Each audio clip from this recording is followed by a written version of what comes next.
अगर 18 साल पहले आपने मेरी आई की दोबारा शादी करवाने के बारे में सोच लिया होता ना, तो मेरी आई की ये हालत नहीं होती आज।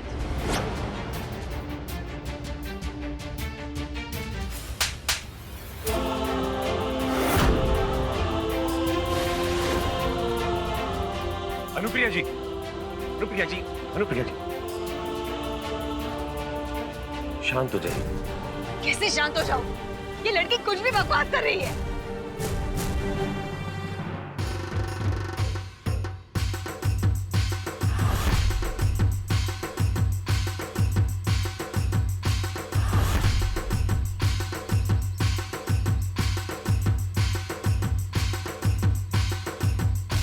आई शपथ, क्या बात है। तो कहानी यहाँ तक पहुँच चुकी है, पूरे गांव के सामने सरेआम ये ऐलान हो चुका है कि माई तुम दूसरी शादी कर रही हो और मैं आपका बेटा हूँ, इसलिए आपके लिए डोली लेकर आया हूँ। सबू, तुमने क्या तैयारी की है? बताती हूँ ना। ये देखिए, मैंने कितने प्यार से आपके लिए इतनी अच्छी वाली मेहंदी चुनी है। इसका रंग भी बहुत गहरा है और मैंने और अथर्व ने तय किया है कि आपकी शादी बड़े धूमधाम से मनाएंगे, है ना अथर्व? और आओ साहेब, आप फिक्र मत कीजिए, मुझे बिल्कुल मालूम है कि आपके पास पैसे हैं नहीं, इसलिए सारा खर्चा मैं और संपू करेंगे। बस अथर्व, इतना गिर सकते हो तुम, मैंने सोचा नहीं था। इस परिवार ने तुम्हें इतने सालों तक 2 वक्त की रोटी दी है, थोड़ी तो शर्म कर लो। काका, किसके मुंह लग रहे हैं आप? इसके मुंह लगने का ना कोई फायदा नहीं। वो कहते हैं ना, लातों के भूत बातों से मानते नहीं।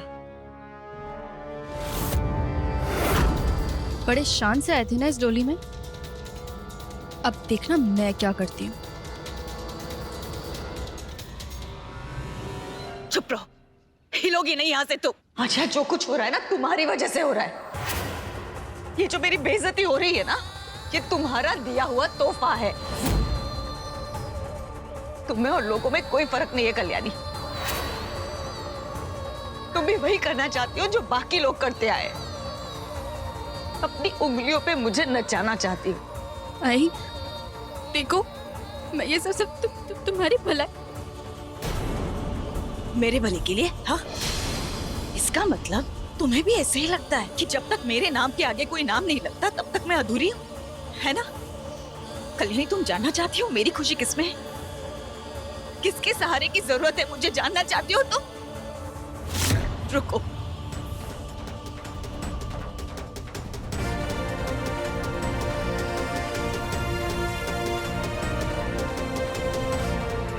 ये देखो,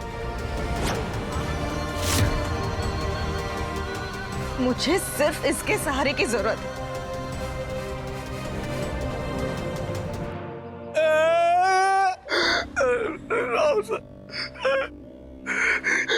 कल्याणी, अब माई तुम दोनों का रिश्ता देख के मेरी तो आंख भर आई। और कल्याणी रानी, ये गांव वाले तुम पे कभी भरोसा नहीं करेंगे, कभी विश्वास नहीं करेंगे कि तुम अपनी आई की जिंदगी का फैसला ले सकती हो, क्योंकि बच्ची हो ना तुम। देखना चाहोगे कितनी बड़ी बच्ची हूँ मैं? नहीं हो तुम बच्ची, तो बता दो ना इन गांव वालों को, बता दो इन गांव वालों को कि तुम बच्ची नहीं हो, तुम अपनी आई की जिम्मेदारी ले सकती हो, अपनी आई की जिंदगी के फैसले ले सकती हो। बता दो, एक परीक्षा ले लेते हैं तुम्हारी। हाँ,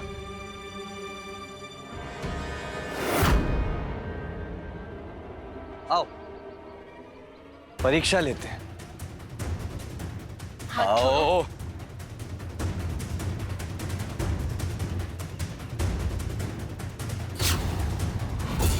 कल्याणी, इस कोयले को अपनी हथेली पर रखो,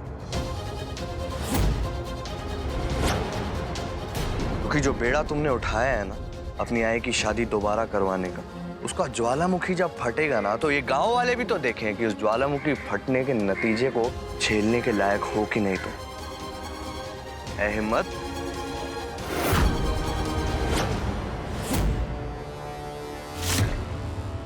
कल्याणी, ये पागल है, तुम्हें सिर्फ उकसा रहा है और कुछ नहीं।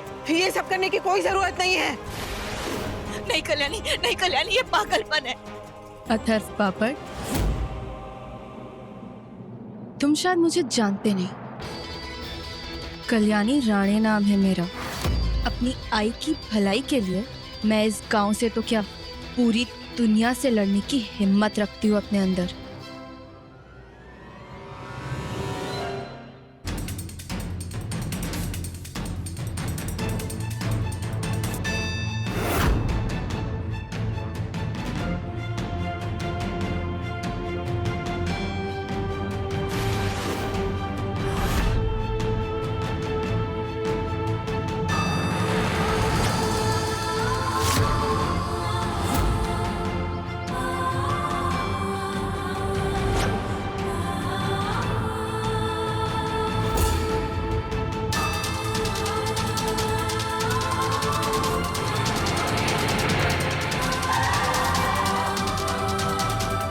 मल्हार, वो देखो कल्याणी क्या करने जा रही है, संभालो उसे मल्हार।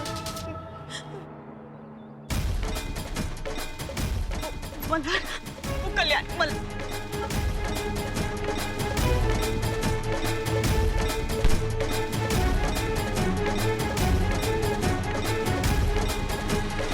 हमेशा की तरह से कल्याणी का तरीका गलत है। आपकी मर्जी के बिना आपकी जिंदगी का इतना बड़ा फैसला लेना गलत है। लेकिन कल्याणी के मन में आपके लिए चिंता, उससे तो मैं भी सहमत था। कल्याणी और मुझे, हम दोनों को लगता था कि आपको एक नई जिंदगी बसानी चाहिए, एक नया घर बसाना चाहिए। लेकिन आज के बाद माई, हम दोनों आपकी किसी चीज में दखल नहीं देंगे। कल्याणी आपकी फिक्र क्यों करे जब आपको कल्याणी की फिक्र ही नहीं है। आपने इसको बेटी बना तो लिया, लेकिन आपने इसकी मां होने का कौन सा फर्ज निभाया है। अपने भाई की जान बचाने के लिए आपने कल्याणी की जान खतरे में डाल दी।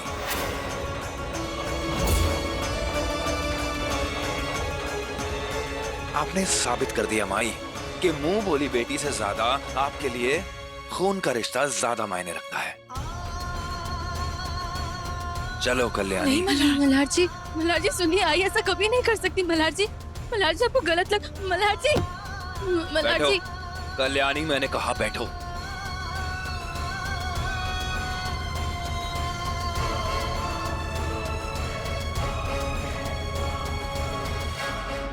और हाँ, एक और बात, जिस इंसान ने मेरी बीवी और मेरे बच्चे की जान खतरे में डाली थी, उसके साथ तो मैं कोई रहम नहीं करने वाला।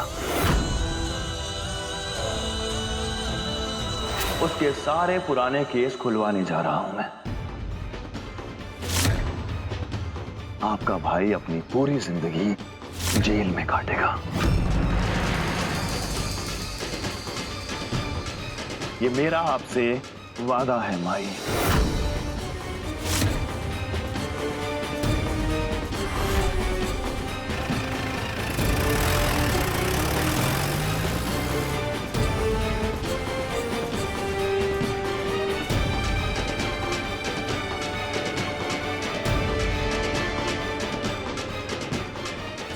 हे गणपति बप्पा, अगर केशव का पुराना केस खुल गया तो अनर्थ हो जाएगा। अब इस मुसीबत को कैसे रोकूं? केशव के गुजरे हुए कल के बारे में मल्हार को कभी पता नहीं चलना चाहिए।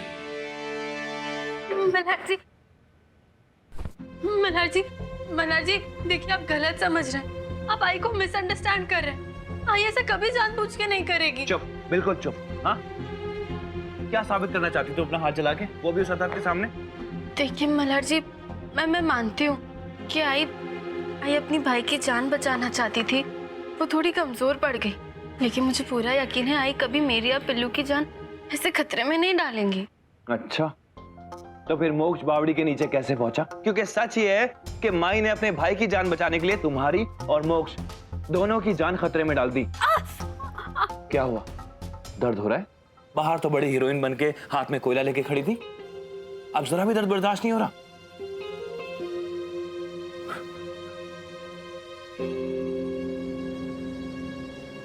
अगली बार तुमने ऐसे किया ना तो खींच के दूंगा एक।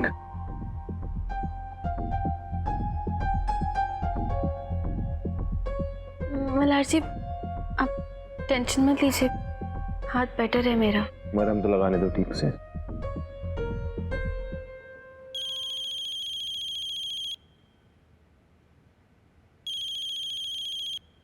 हाँ पवार बोलो। साहब वो केशव का पुराना केस फाइल मिल गया है।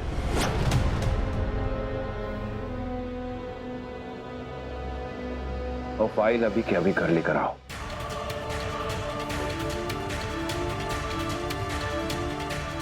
आज मैं ये जान के रहूंगा कि इस केशव का जुर्म क्या था, और अगर ये जेल से भागा है तो क्यों भागा है।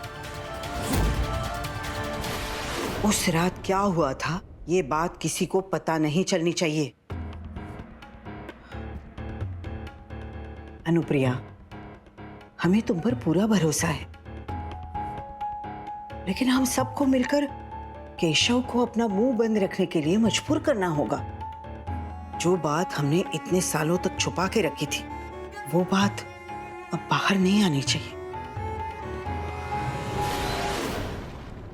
काका नहीं, माई की आप कोई तरफदारी मत कीजिएगा।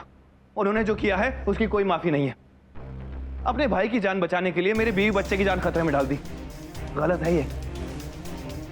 मल्हार, मैं अनुप्रिया जी की तरफदारी नहीं कर रहा हूं। मैं बस इतना कह रहा हूं कि ये जो तुम केशव का केस वापस खोलने पे तुले हुए हो, क्या जरूरत है उसकी? मतलब अपने हिस्से की सजा वो काट ही रहा है। नहीं काका, मैं जानना चाहता हूं कि वो किस जुर्म में सजा काट रहा है। ऐसा भी तो हो सकता है कि जो जुर्म उसने किया है उससे भी बड़ी सजा का वो हकदार हो। और अगर ऐसा है तो मैं पूरी कोशिश करूंगा कि वो अपनी पूरी जिंदगी जेल में चक्की पीसते हुए गुजारे।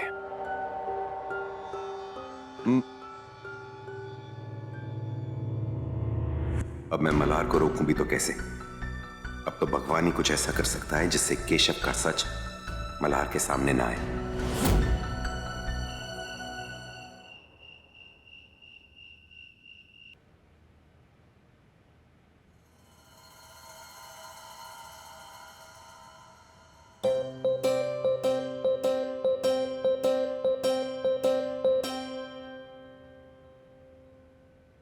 कल्याणी, हाथ कैसा है तुम्हारा? बहुत दर्द हो रहा होगा ना? क्या नहीं आई? अरे हल्की सी चोट है, ठीक हो जाएगी।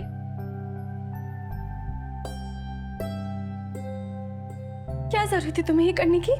हाँ, किसने कहा था तुमसे झांसी की रानी बनने को? कल्याणी, आखिर कब जाएगा तुम्हारा ये बचपना?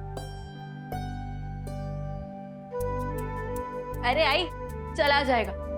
और जिस दिन जाएगा ना, तुम ये समझ जाओगी कि मैं इतनी समझदार हो चुकी हूँ कि अपनी आई के भरे बुले का ख्याल मैं रख सकती हूँ।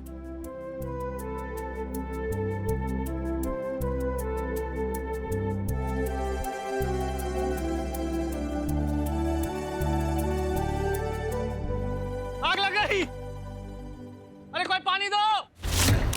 ये कैसे हुआ? हाँ, ये क्या हुआ? क्या हुआ पवार? अरे सर, सिर्फ मैं 1 मिनट के लिए बाथरूम गया, फाइल जिप में रखे तो आग लग गई थी बैग में। फाइल? अरे मल्हार जी, क्या कर रहे हैं आप? मल्हार जी, आपका हाथ। मल्हार, इस बैग में कोई जरूरी सामान तो नहीं था ना? हाँ साहब, इसमें केशव की पुरानी फाइलें थी।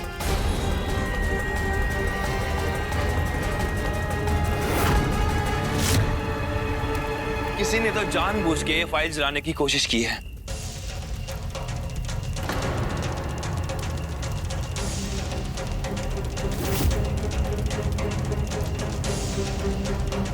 मल्हार जी दूर हटिए। मल्हार जी दूर हटिए। मल्हार जी छोड़िए उसे। मल्हार जी क्या बात सुनाई है? अरे हाथ जल जाएगा आपका। हाँ, थोड़ी देर पहले आप मुझ पे चिल्ला रहे थे कि मैं जिद्दी हूँ। अरे मुझसे ज्यादा जिद्दी तो आप हैं। आपका हाथ जल गया ना? क्या जरूरत थी आपको? मेरा क्या जरूरत थी आपको?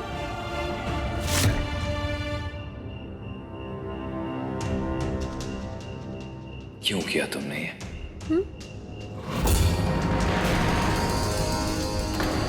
क्यों जलाई तुमने ये फाइल? मैं क्यों चलाऊंगी फाइल्स मल्हार जी? क्योंकि सिर्फ तुम जानती थी कि पवार ये फाइल लेके घर आ रहा है।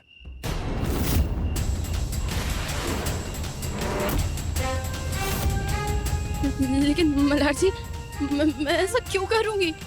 हो सकता है कि तुम्हारी आई ने तुम्हें करने पे मजबूर किया हो। शायद वो नहीं चाहती कि मुझे पता चले कि केशव की फाइल्स में क्या लिखा था। मल्हार जी देखिए, आप गलत सोच रहे हैं।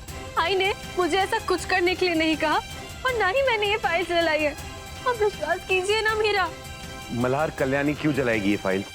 अरे हो सकता है सचमुच कोई दुर्घटना हुई हो और ये जल गई हो, और ये केशव का भूत तुम्हारे सर पर हावी हो रहा है। अरे उसे सजा दिलाने के चक्कर में देखो किस पागलपन पे उतर आए हो। वो अपने हिस्से की सजा भुगत रहा है। हाँ, हमें भी यही लग रहा है।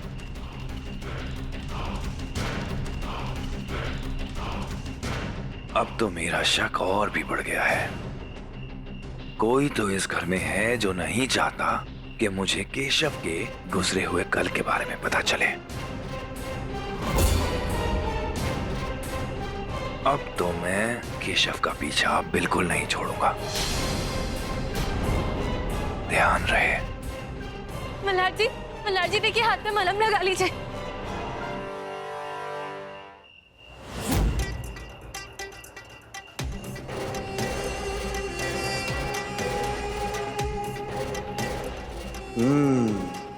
कुछ तो है इस केशव के बारे में जो ये देशमुख परिवार छुपा रहा है। हेलो, नासिक जेल की पुरानी फाइल सारी ऑनलाइन अपलोड हुई हैं। मुझे उनकी सारी इंफॉर्मेशन चाहिए, स्पेशली केशव की फाइल की। हाँ, मेरे लिए जानना जरूरी है कि केशव का जो एक्सीडेंट हुआ था उसमें किसकी मौत हुई थी और उसका गवाह कौन है। समझे तुम? जल्दी। मल्हार जी अपना हाथ दिखाइए मुझे। आप भी ना मल्हार जी, गुस्से में आके आप कुछ भी बोल देते हैं। अरे मैं आपकी कभी कोई चीज डिस्ट्रॉय क्यों करूंगी? और आपको लगता है आई मुझे कभी कोई गलत काम करने के लिए कह सकती है? हाथ जल गया ना आपका, आप भी ना। छोड़ो मेरा। मल्हार जी मुझे मलहम लगाने दीजिए। मल्हार जी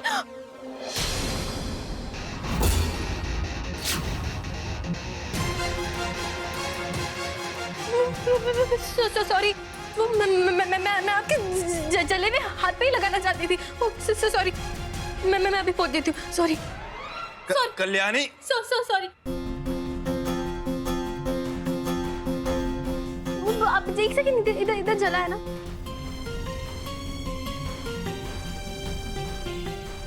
मैं आपके हाथ पे ही लगाना चाहती थी। सॉरी मल्हार जी, सॉरी, वो गलती हो गई।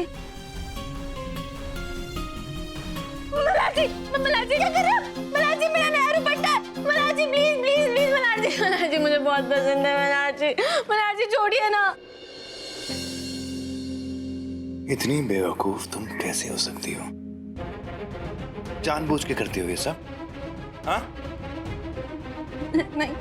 अच्छा, तुम और तुम्हारी आई दोनों पे नजर है मेरी। ध्यान रखना। हद हो गई यार। अब इन्हें मुझ पे शक हो रहा है। इन्हें नई चुनरी भी खराब करके चले गए। और मैं आखिर उस केशव को बचाने की कोशिश क्यों करूंगी? पढ़ाई का जमाना ही नहीं है।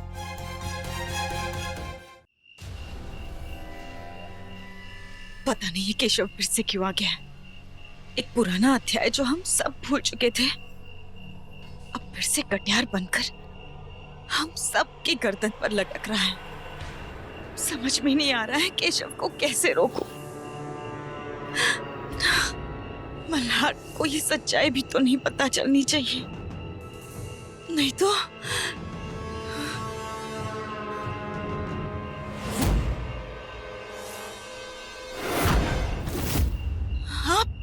अनुप्रिया जी, केशव के केस के बारे में कुछ बात है जो मैं आपको बताना चाहता हूँ। मुझे पता है, आप ही वो वकील थे ना जो केशव के खिलाफ लड़ रहे थे। आप ही ने उसे सजा दी है ना? लेकिन मुझे कोई शिकायत नहीं है। हाँ, वो गलती तो केशव की थी। शराब के नशे में गाड़ी चला रहा था। लेकिन क्या आप जानती हैं कि उस रात को मौत किसकी हुई थी?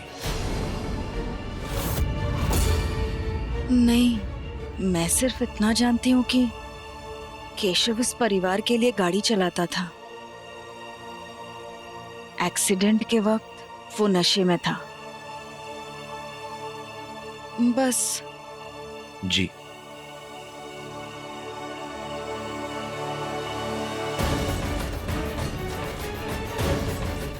इसका मतलब अनुप्रिया जी को भी नहीं पता कि उस रात केशव के हाथ से जो कार एक्सीडेंट हुआ था उसमें किसकी जान गई थी।